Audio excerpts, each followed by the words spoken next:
housing. You ever find that? No. Was that right? I want to ask you a question about that too. You know that house, you got that 4-inch spacer? So, you know what I'm talking about? 4-inch spacer, and then in front of that transmission housing. Now I have a part number for that transmission housing, but it doesn't show a gasket on it. Webbed? That's what I was going to ask you. I don't think so, myself. Now the starter, the reason we had to have that 4-inch expansion housing was because the starter nose goes in there. But to me, and Ted over in Williams told me, and if I'm not mistaken, he said that the reason that we had to put the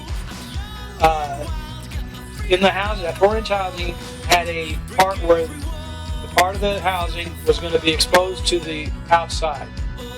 He said, put that plate in there so debris don't go in there. He said, but you don't have to put it in there. It's not necessary, but it would be better if you did.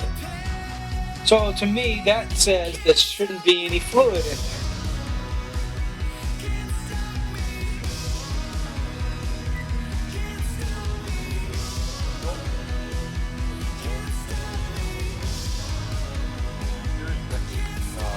Housing area as storage fluid.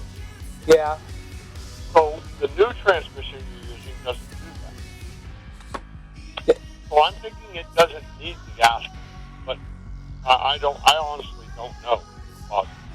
Well, on this, I got an Allison transmission book, the parts catalog, the V730 series, and it was made in 1984. And they have both transmissions in here, but in all these transmissions that I look at here, there is no gasket for the transmission housing at all. Well, I know they did use some in industrial applications. I don't know about V730, but in 700 they did. Yeah. Yeah, because in the oil film application they used it. Okay. Yeah, so I'm kind of on the same page with you there, that if it doesn't show a gasket, then there would be no reason.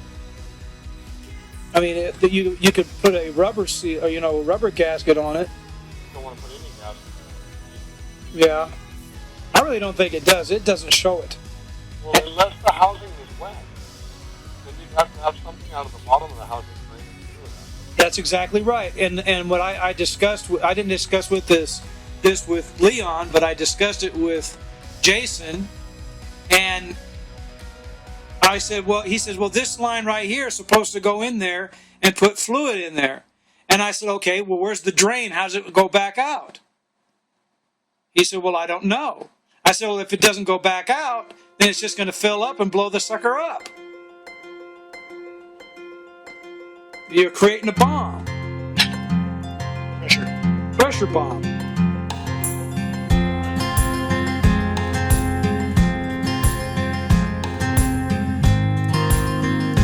Yeah.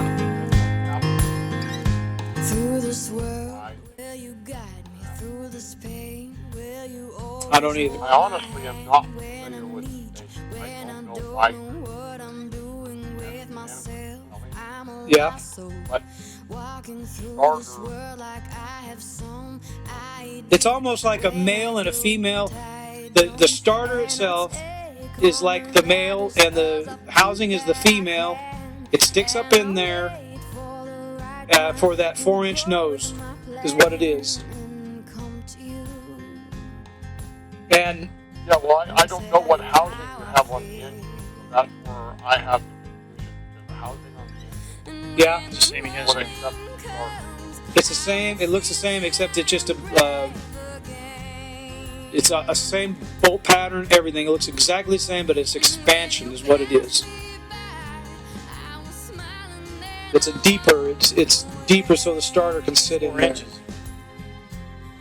Ted knew all about it. I'm going to talk to him too, because I remember what he told me, that it was where I needed to weld that aluminum was for a debris plate. He said, but it's not necessary. And if I remember him saying that, maybe I'm wrong. I don't want to be a fool about it. Yeah. The new tacks have a transducer against the flywheel teeth. Yeah. And all you got to do is drill a hole in the flywheel housing and, and screw it in until it's flush and back it out of, I think it's a quarter turn. And you don't have many flywheel teeth you got. Yeah. That's interesting. Yeah, that's what trucks use. It's a simple two-wire thing. Yeah. And the pyro, I'm not sure. That's, there again, they use, like a transducer. It's minimal. Uh-huh. But you remember, you're going 35 feet. You have a certain amount of distance. Yeah. Yeah. On board. Yeah. It's not like a truck, where the motor's, right next to you. Right. That's right. Yeah. Yeah, that consideration. So what you're saying is it's not going to be a true reading? No, I'm not saying that, because what I'm working on right now is just a bead and is quick pyro. Huh. There's one in each manifold. Wow. Ted, why don't you do us a favor and figure out, what we're trying to do, and see what you have, everything that you could possibly have, and then we can run it by. Leon's pretty sharp once he gets his head right there. I think. I don't know, but just see what you think we need, and you know what we're trying to do, and let's put a package together, and we'll come down and pick it up if we can do something like that. Yeah. And ASAP, soon as possible. Another thing can, that Leon is if looking you can. for that he can't find is 3-cylinder. He wants two 3-cylinder manifolds. I got manifolds. All right. Depending on how he wants them configured with the outlets. Yeah. Well, I maybe. don't know what he's trying to do. I mean, I put together my 38 model's got two 3-cylinder manifolds. For the turbo. It's for the turbo, Yeah, well, I don't know exactly how he's going to plumb that thing in. Well, I don't know exactly either, and that's a mystery. But We got various. They're actually D6 manifolds. That's what he wants. Yeah, we got a collection. Some have, 90-degree down, and some are. I think that's probably what he wants. yeah. Something like that. Well, put it all together, Ted. Yeah. When you want us to call you back, and then maybe Leon will be here and we'll try to call you back. All right. So, probably tomorrow or something? I'll be around. Okay, Ted. All right. We'll see you. Never get anywhere. I know. Yeah, you're right. I know. I know how that is.